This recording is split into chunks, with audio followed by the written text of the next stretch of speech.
Hello everyone, welcome back to my channel AI Shorts. Today we will be exploring LoRA, which stands for Lower Rank Adaptation of Large Language Models. So it's an influential paper from Microsoft.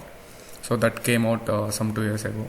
So we'll see that what LoRA and how it works, and like how to implement from scratch without using. Coming to the fine tuning of the large language models, like fine tuning means like taking a pre-trained model and adapting it to the new data.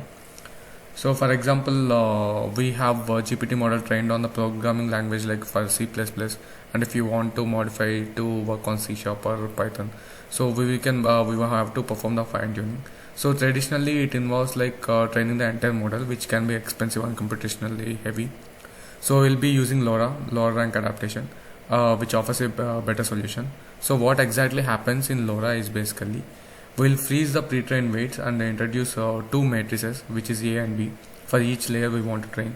And these matrices are much smaller than the original weight matrix. So when we multiply together the A and B, then approximate W captures the most of the information, and we only backpropagate and update only the weights of A and B and not the original weights of the frozen model. So coming to the benefits of the lower rank adaptation, like we will be having the very few parameters to train and store, and we will be having the faster back propagation, and we will be easily switching between the fine-tuned model. LoRa exploits this rank efficiency to use the smaller matrices A and B to capture the most of the information in W, which is weights of the original model. So we will be coming to the PyTorch implementation from scratch. We will be implementing LoRa step by step on a simple classification task. So we'll see how LoRa significantly reduces the number of parameters compared to the fine-tuning of the entire model. So here, if you see, we are using a torch library, and torch.nn, which is a neural network library, and matplotlib just for the plot function, the TQDM for the keeping track of the series of the operation. And like we are setting the seed to ensure the results like will be same across our experiments. So basically what we are doing is like we are taking the MNIST dataset, which is a digit classification dataset for the identification of digits like 0 to 9. So we will be using the data loader, and once we load the data, we have written the PyTorch architecture. So we have written architecture for the classification of the digits, and we have written it in PyTorch, and we are using three linear layers from nn.linear, and we will be using a activation function. So once we perform this operation, we will be training this model. So if you see, we are training this model which is written in PyTorch. So basically we are using two devices. We are training it on the GPU. So device we have will be mentioned to use to transfer the tensor into the GPU, and we are performing the back propagation here to adjust the weights based on the loss calculator, which is a cross entropy loss, which is generally used for classification task.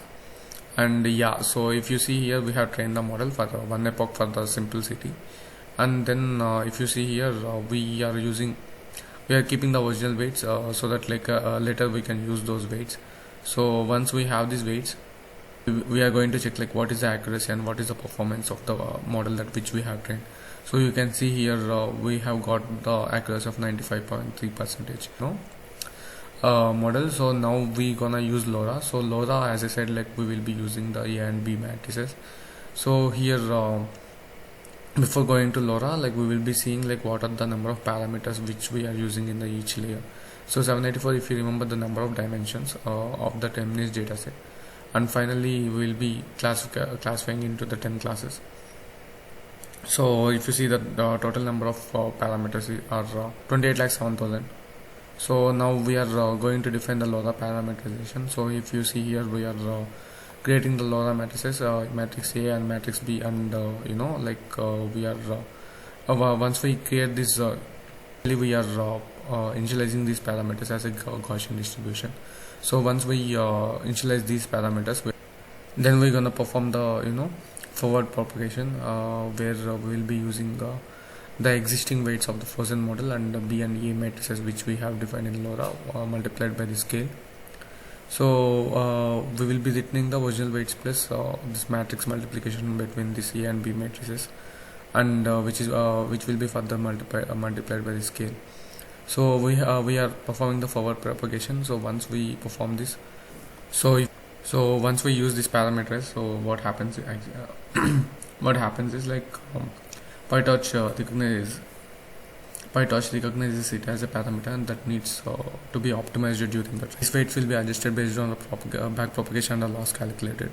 So once we are also setting up a function whether to check whether to enable or disable the LoRA.